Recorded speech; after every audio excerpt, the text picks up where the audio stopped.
बारामतीमध्ये एकाच मंचावर अरुण जेटली आणि शरद पवार बघायला मिळालेत। नुकताच पवारांनी भाजप विरुद्ध एक वक्तव्य केलं होतं।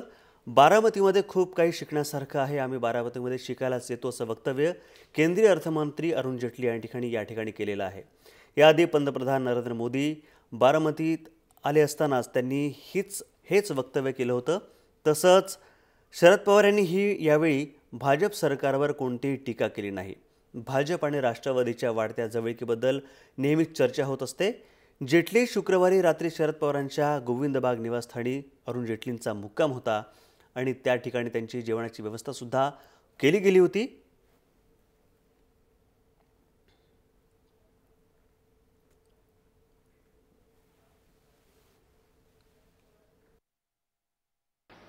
I've been blessed with a visit to Baramati, and since last evening, I must confess that this has been a great learning experience for me.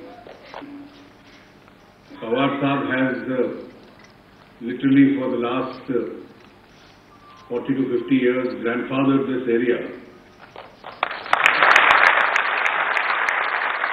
And the result of this, and then as you are doing here, the best of the agricultural techniques have to be deployed so that the productivity itself in agriculture can go up. And for that you need these kind of Krishi Vigyan Kendra, you need these kind of premier educational institutions. This beautiful auditorium I am sitting and speaking to you can match the best in Delhi and Mumbai.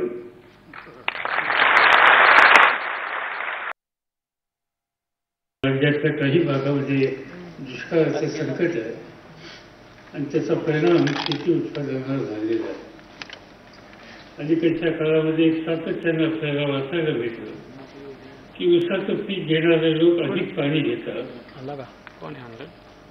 ठिबक पद्धतीकडे वळण्याच्या संबंधीची इच्छा शेतकऱ्याची आहे, तर त्यासाठी राज्य आणि केंद्र सरकारने अधिक मदतीची भूमिका घेण्याची गरज आहे। आणि याशिवाय काही नवीन जाती ऊसाच्या तयार होतात।